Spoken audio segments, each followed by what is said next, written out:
Hey guys, it's Kelly Ann and welcome to a Flossy Friday. It is December 17th of 2021. Holy crap. Holy crap. The end of the year is coming so close, so fast. Yeah, we have some stuff to show you. Let's see, life update. Work is crazy, but the brunch is over, which means I'm a little less crazy. I am getting more stitching in the last couple of days, which has been really nice. The cats are doing fine. They're sleeping in the other room. It's already dark out, which is insane to me.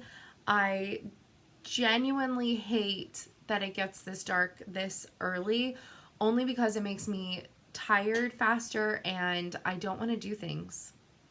And I have a lot of things to do. So also, if you've been watching the daily updates, I'm feeling so much better since I started doing my little cocktail the other day. But yeah, if you haven't been watching those and the last time you saw me last Friday, I felt perfectly fine on Friday. The thing is that from Friday to Saturday, the temperature dropped 40 degrees here in Texas. And I still had my AC on because it was like in the high 70s, low 80s while I was sleeping that night. And I woke up and my problem child tonsil like inflamed double its size that it already is inflamed year round and trapped a bunch of drainage. And I have been fighting getting rid of drainage, just drippy nose, phlegm in the back of your mouth, drainage for a week. It's almost gone, which is so nice. There's like a little bit, and the temperature's about to drop again. So hopefully I have enough drugs in my system for it not to happen again. But I was even telling my dad this. I don't even consider this being sick because it's literally just been trapped drainage because my tonsil is stupid. I haven't had anything else wrong with me or needed, hard medicines or like to go to the doctor or anything like that. I've mostly solved it homeopathically. But I told my dad, I was like, not being sick for right at 2 years, it sucks. I don't miss this. So, anyways, let's jump into the oil of the day. This is going to be the last one that I do that isn't kind of seasonal / Christmas theme. There's so many oils that I want to share with you guys. Like I haven't even touched on everyday ones like lemon, peppermint, lavender, orange, lime. Like there's so many oils that are so beneficial. But as we're getting into the last week before Christmas, I want to do some of the ones that are just like fun and kind of like geared towards the season just to get us all in the mood. So this is going to be kind of like the last one that isn't more seasonal smelling, but it kind of is at the same time. But it goes perfectly with any of the ones that I'm going to talk about in every video the next week to like warm it up and make it just smell sweeter and more of the season, like even more of the season than the seasonal ones already smell. Just amazing. So the one that I'm talking about is vanilla.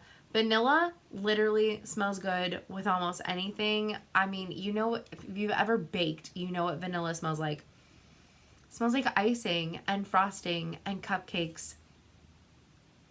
All the things that I cannot eat.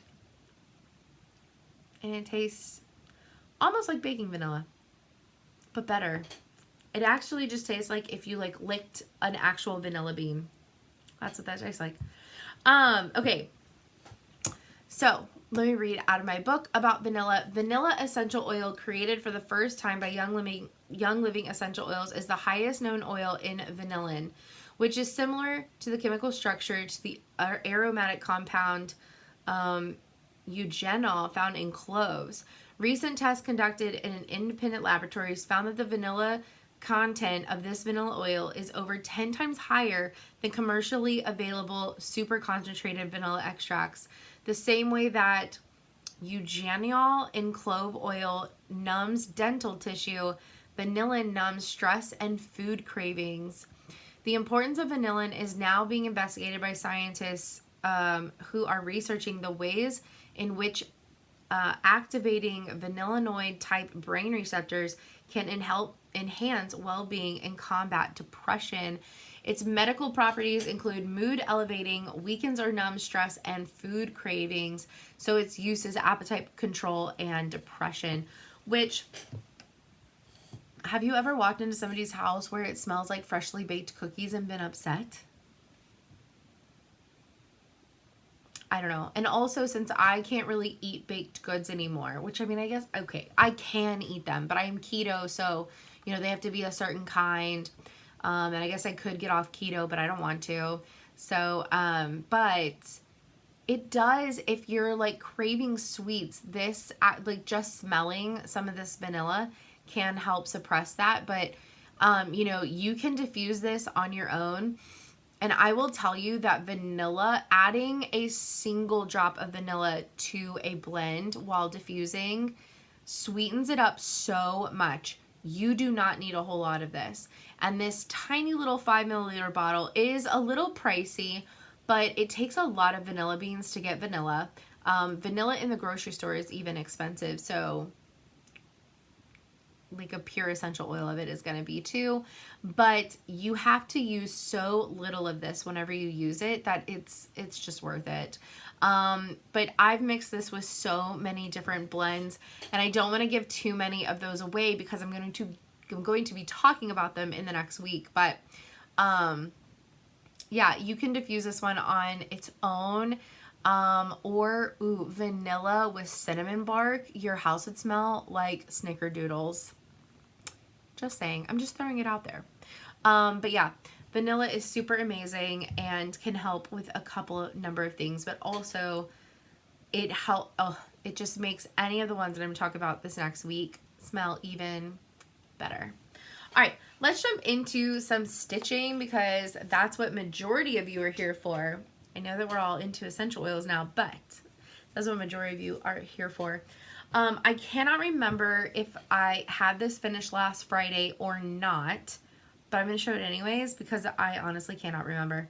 So I have 3 finishes to show you and 1 new start, and I pulled the threads and kitted up Fall Farm. I'm so excited. I'm so excited. I need to finish my first Christmas on the farm because fall on the farm is coming and I'm really excited. Like really excited.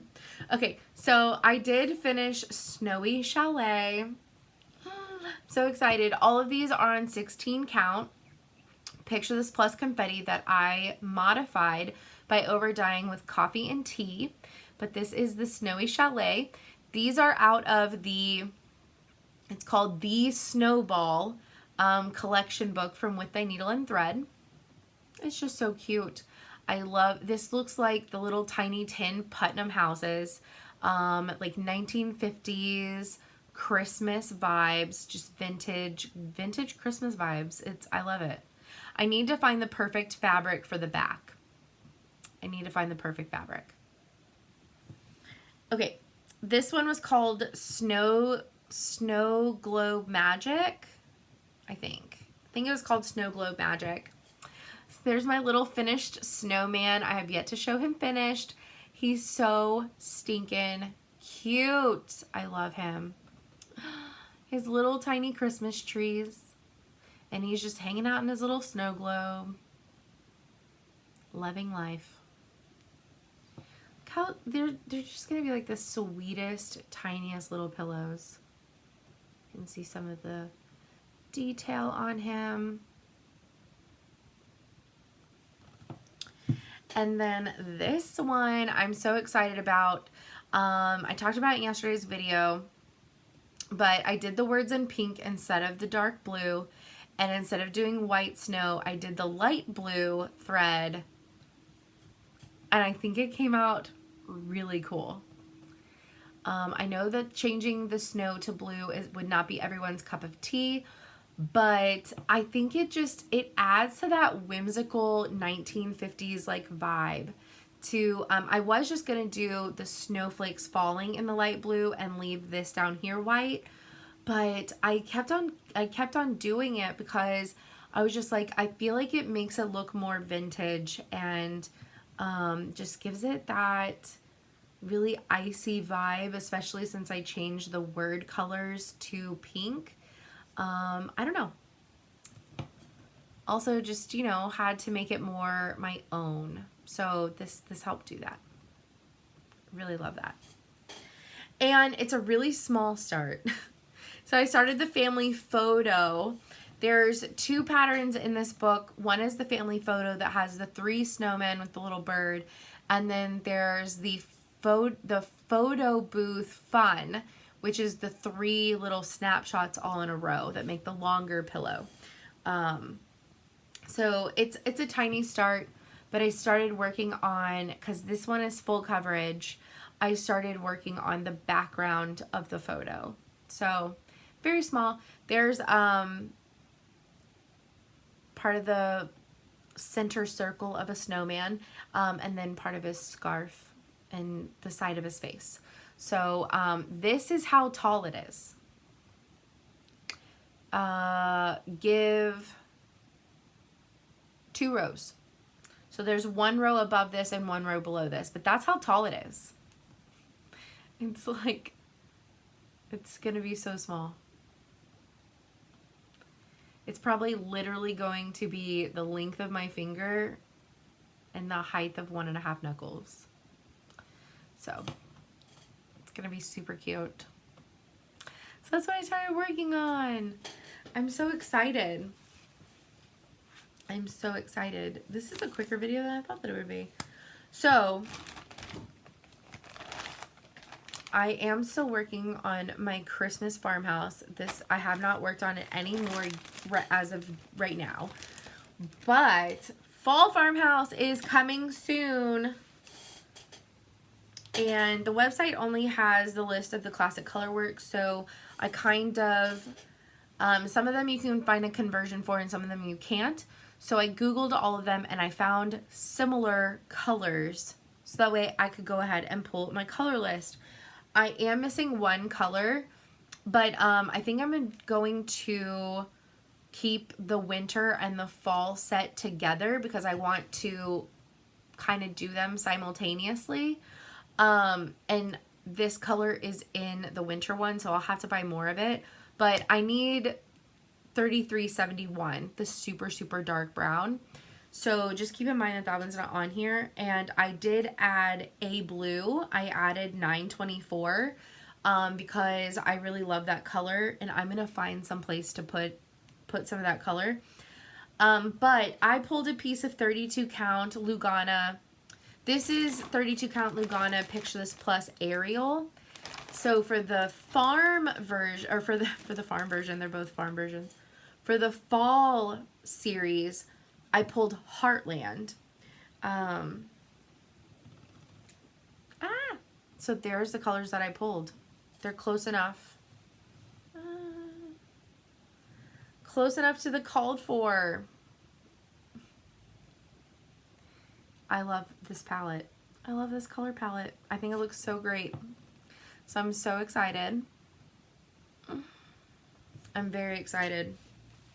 So that's my massive color palette for the fall version of this series. And I have used, so I have half of the fabric completely unused, which will be good for most of it, but I am probably going to have to pick out some of the whip on the other half because this is what I started my Ink Circles choose your own destiny map thing. So I'm probably going to have to pick some of this out. But, I mean, eventually I was going to pick out all of it, but I do want to use this color. So, yeah, I'm going to have to pick out some of this because this isn't going to be enough. But I'll slowly, like, as I do a square, maybe I'll pick a little bit out. And so by the time I get to that half of the fabric, I'll have some of it picked out and ready to go. So that's where I'm at with everything this week. Hopefully I'll get some fair amount of stitching in this weekend. I have some stuff to work on that I want to study and work on for work. otherwise I'm just going to be relaxing majority of the weekend. So that is it. I hope that y'all have been having a great week and enjoying all the videos that everyone is putting out, and getting a lot of stitching and crafting in yourself. And I will either see y'all tomorrow in a Vlogmas video, or I will see y'all next Friday. Either way, thank you for coming back. Thank you for coming. If you're new, I hope you stick around, and I will see y'all next time. Love you guys. Bye.